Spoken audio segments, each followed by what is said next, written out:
want Tibbs to get another job. I still think he got the short end of the stick on that one He'll because it's get not like another Mike one. Brown was their first choice. Like, remember, they went Cesspool beats. They'll get another He'll one. get another I'll give one, you dude. cesspool. I'll give you cesspool on this one. By the way, that was just some footage of Knicks fans absolutely losing their minds. The only positive thing I can say about Cleveland is they tried to shut out the celeb fans from courtside, took their money and said, no, you can sit in the second and third rows.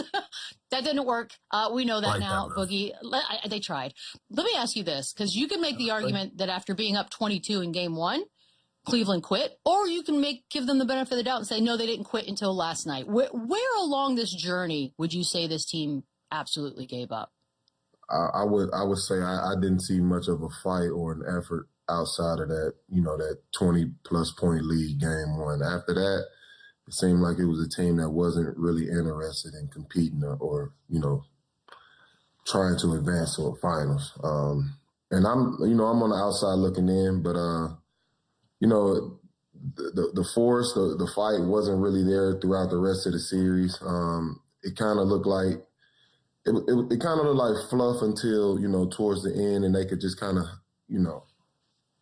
the term I like to use is tuck your tail. It seemed like they tucked their tail after the first half usually, but this didn't seem like a group that really wanted it.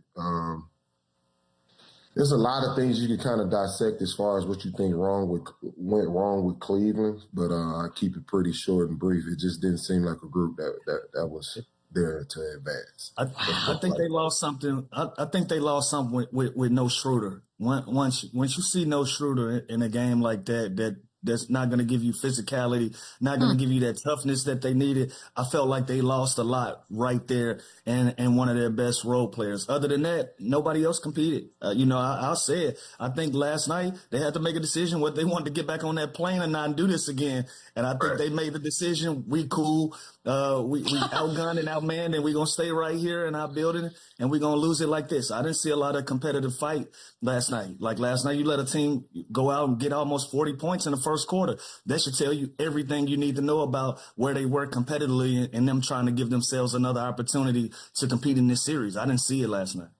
You know what this reminded me of, guys? Like, that last game before All-Star Weekend when, like, you kind of start thinking what plans we got, when is the flight, where are we going?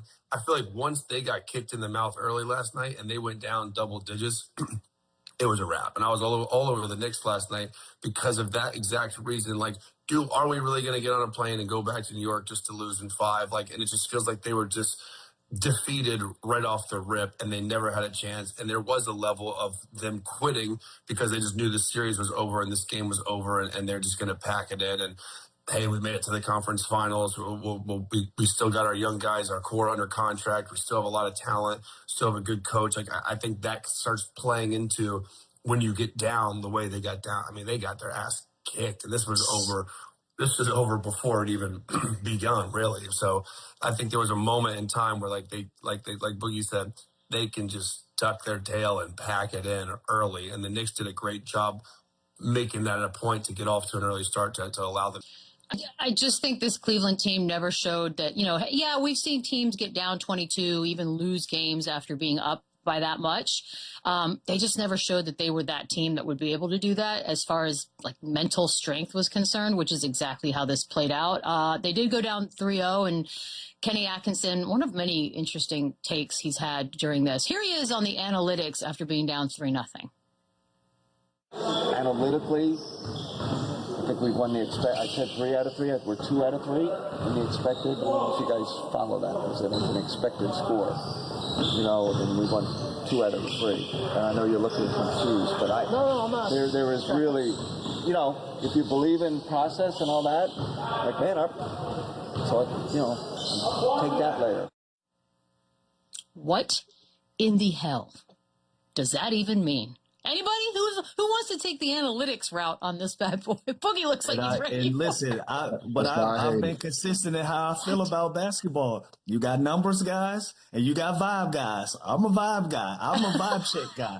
I got to go out there, look you in your eyes and say, are you willing to compete? I don't care about numbers. I don't care about what the numbers say works best for us. At some point, you got to throw that in the trash can and you just got to compete and play basketball. So on paper, whatever analytical numbers they were looking for to say that they won a game, it didn't win a game. It didn't win a game, brutal. Coach. So I don't want to hear this if I'm a fan. I don't want to hear this if I'm the front office, and I damn sure don't want to hear it if I'm in uniform. Is that a nice way of trying to ease over the pain of being down 0-3 at that time?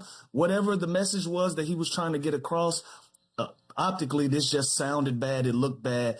And it sets the standard for your team. And I've said it publicly, man. I love Kenny Atkinson to death. This is one of my favorite people that I've ever worked with in the business. He's responsible for getting me back on my feet in my career. After I tore my ACL, we worked side by side every day of the week.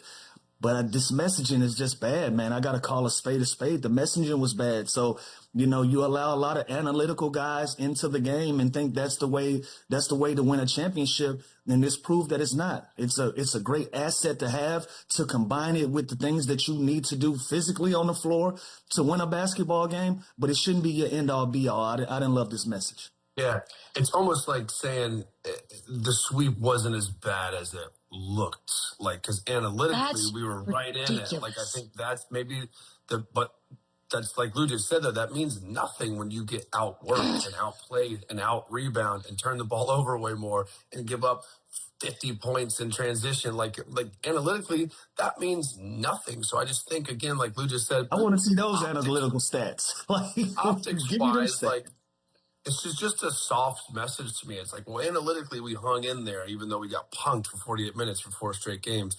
It means nothing. This guy also said that James Harden is one of their best perimeter defenders, which is like, I don't know how you can watch the film. I don't even care analytically what it says. Like that Jalen Brunson end of game there in game 1, like you just can't. You can't say that kind of stuff when it's not true. Like, and so analytically, I get it. It's the one thing I do agree with what he said. He said the season was not a failure. It ended sour. Hold on. At the end of the day, they did make a trade. They did go to the Eastern Conference Finals. They did get further than they ever had with this group. To say it's a failure, I think, is a stretch. The way it ended sucks. It's like the Pistons season. Like that was a shitty ending to a great season. The Cavaliers, I think can hold their head high, at least getting to the Eastern Conference Finals and having their core come back and hopefully run it back. But I feel like we're saying this every single year about this team. Like, they always leave us wanting more. Analytically, they had a better year this year than they did last year. Analytically. Yeah, there you go. That's did. you know what we call that? Lipstick on a pig. They got to another That's what step. this is. And I'll back you on that, because if I go to the Eastern Conference Finals, you can't tell me my season. You can't tell me my season was a failure. Your postseason, this round was a failure. For you guys to go out, make the trade, put the group together to get to the point of competition that you built that team for, and to fall short and can't even go get one game, that is considered a failure. Now, when you put everything into perspective, to trade away Garland, to bring in James Harden, to go out and get Keon Ellis and Schroeder, Ellis made an impact early on. Schroeder made an impact throughout with his presence. Those were positive steps. But at what point do you look in the mirror and say, you know what, we put this team together to win a championship and we didn't get there? So we got to consider that a failure. We got to consider that part of it a failure, because you just mentioned earlier in the show, Chandler, the Celtics are going to get better. New York Knicks are where they are. Detroit is going to come back with a vengeance. Nobody is going to wait around for you guys to continue to slowly build step after step, block after block. Some of these teams are going to skip steps and they're going to get there. Atlanta Hawks, they'll be active this year in trying to make that team better. So everything around them is trending for them to go backwards if this is going to be your response to getting swept in the Eastern Conference Finals. So is it a complete failure? No, but you got to take some accountability and say we didn't reach the level that we wanted to reach with this group. I don't think it's a failure at all. I think they achieved more than they did the previous season. So when you look at it in that way, obviously that's progress. That's progress. We all can agree on that part. Yeah, but as far as the analytics go, that's my whole issue with it. One, analytics can't determine fight. Analytics can't determine heart. Analytics can't determine leadership, and that's all 3 things that this Cleveland team was missing in this series. So to throw out, all these analytical stats is kind of smoke and fire. It's pointless. So I don't agree with that part. I think it's absolute bullshit, to be honest. But as far as their overall season, I would say it was a success. They made a big splash when they decided to trade for James Harden and trade away a young asset in Garland. And it was a first-time All-Star as well, if I believe. But, to make a splash like that mid-season and then end your season with a conference finals loss, I wouldn't necessarily say that's a failure. So looking at it through that lens, they had a successful season. So I'm a little confused, right? And I'm going to get to James Harden in a second, but we just talked about lack of heart, lack of leadership, lack of this, that, and the other. Talking about putting lipstick on a pig when you try to point out analytics and somehow make it seem like not as bad.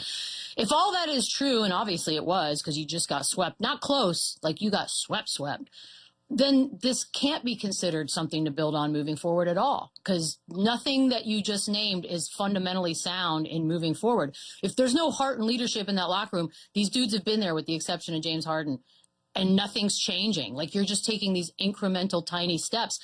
I feel like a lot of things should change. I don't think Kenny Atkinson keeps his job. That's a big step.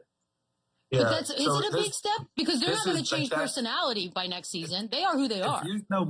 There's a couple of big pieces that can change everything about this group that'll probably sort itself out. James Harden, free agent. That's a big piece right there. So do you keep him? Do you not keep him then?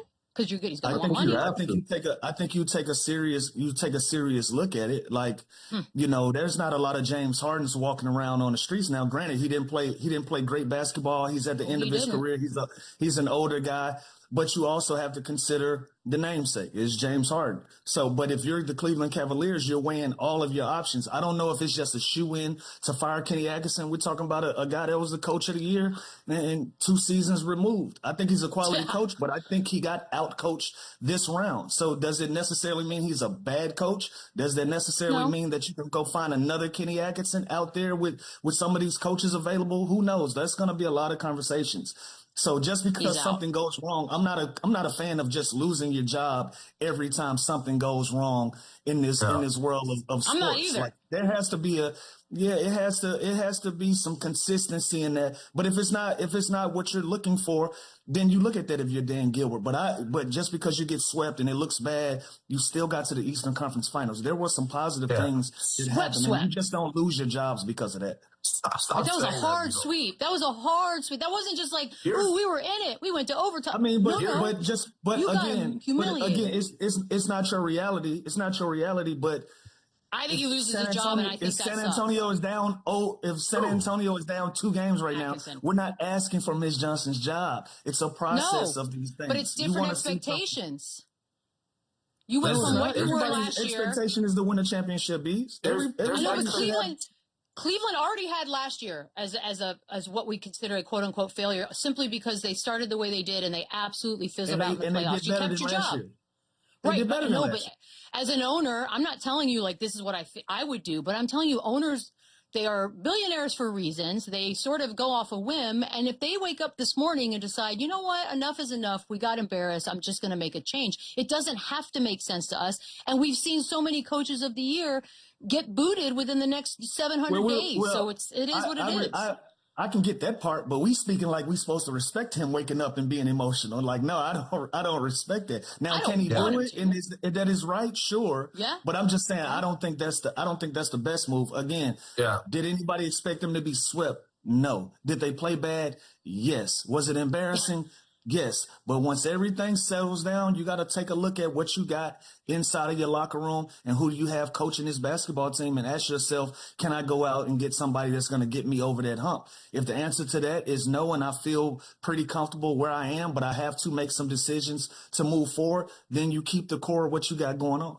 That's my opinion. Yeah, like think about it. The league is really, really good, man. Like they went to the conference finals. You know how many good teams there were this season? And yes, it ended embarrassingly, and it ended in a really, really bad sweep to a team that's playing really, really good basketball. So yes, it sucks this morning.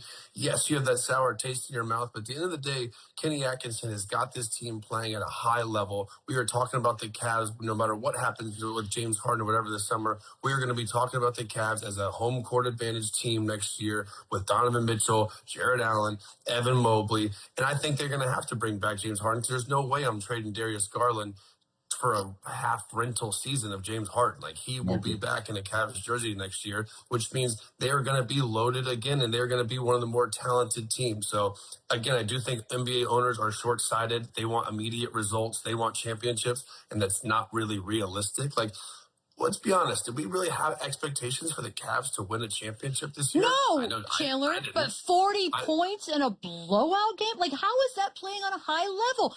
If I'm a coach and you guys come out here and you just absolutely don't want to be there and you lay an egg, like, somebody's got to take some of that blame. That is, I know you don't like sweep, but it's a sleep sweep. It's you can have. Yes, it does mean that. Right? Well, then we should ask for Quinn Snyder's job in Atlanta. Less. Like, you don't ask for jobs because you get embarrassed. It happens, and part of the team that beat them.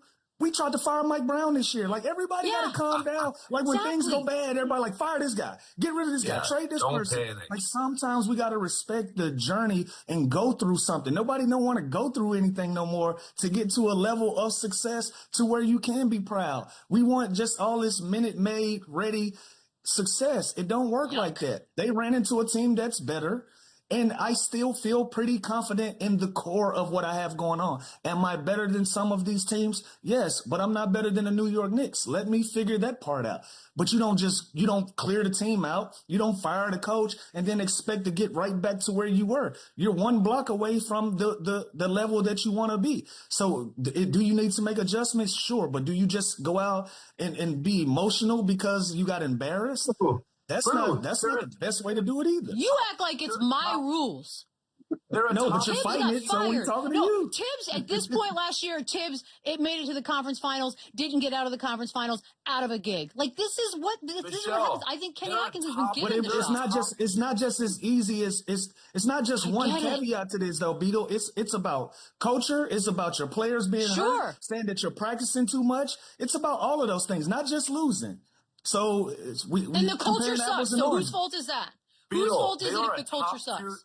They're a top 2 team in the East and a top 4 team in the NBA right now, and we're just shitting on them when I fire their coach. Really? Like, so let me ask you this, Conrad. Let's do this. I almost called you Conrad. That's how worked up I am.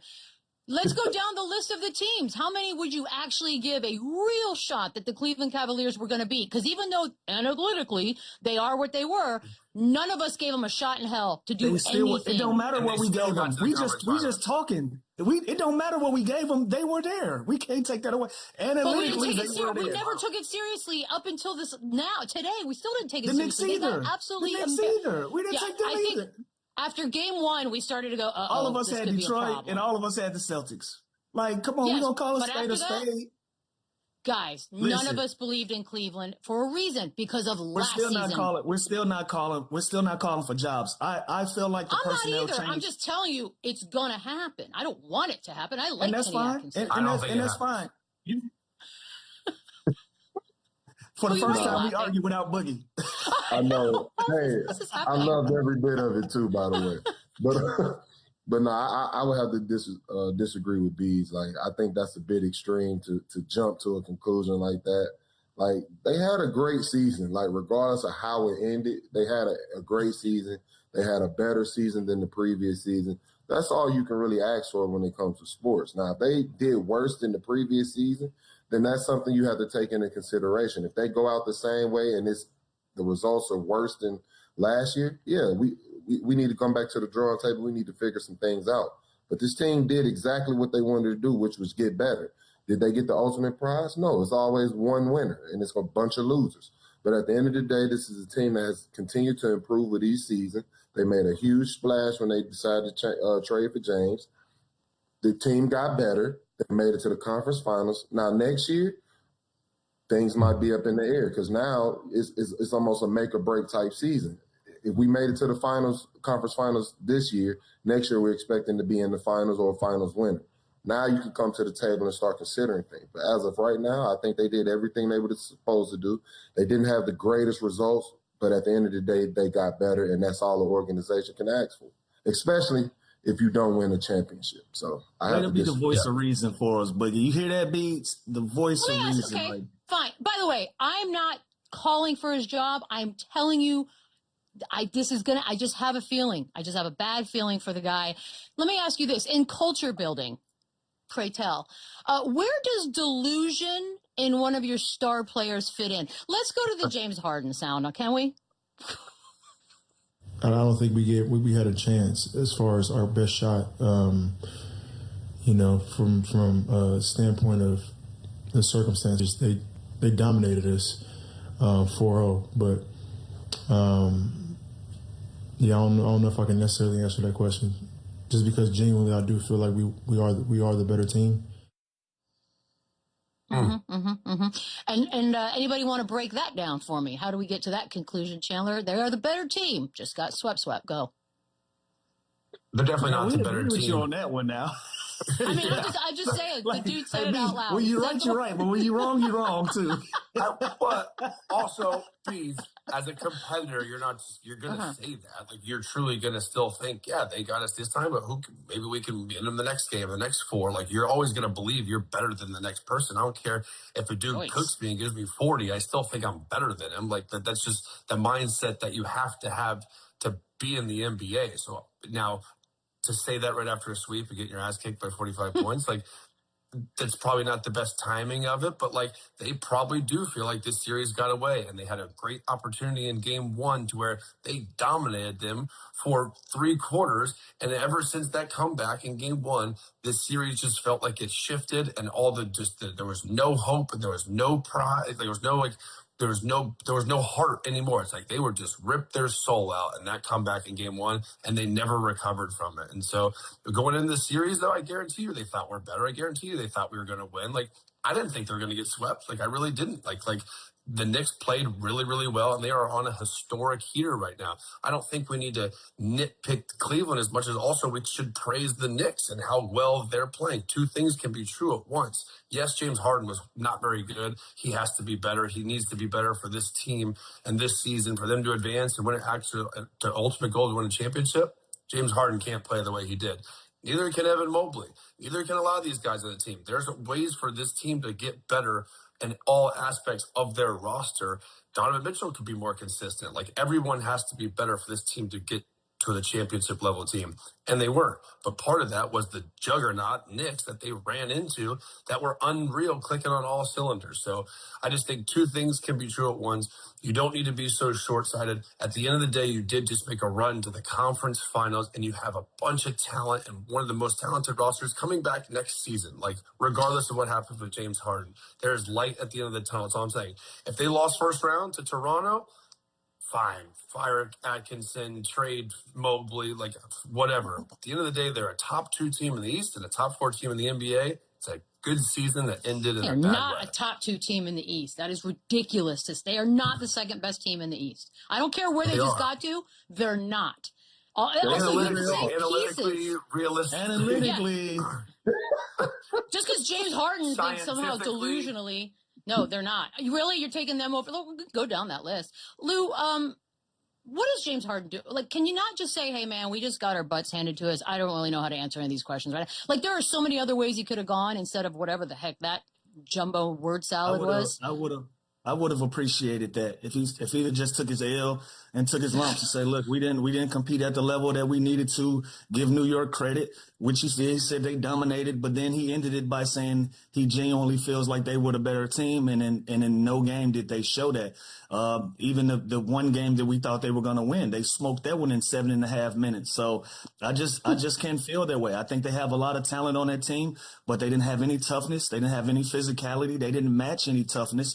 And in no stretch can they go out and say that. And especially him didn't play his best basketball. You know, we were rooting for him to have one of these big breakout games that we're accustomed to seeing James Harden have, and it just never came. And so, you know, I like pieces of his message, but you know, the totality of it, I didn't love it. It was kind of delusional to say that, especially in the same sentence of you saying that a team dominated you, but you felt like you were a better team. I can't get down with that. We were robbed. Don't of worry, the series. Don't worry, Bees. LeBron's coming back to Cleveland, and they'll be right back next year. No, that'll fix everything. We're going to take a quick break. More Run It Back on the other side. I'm all worked up. I'm sweating. Yeah, you are. Sheesh.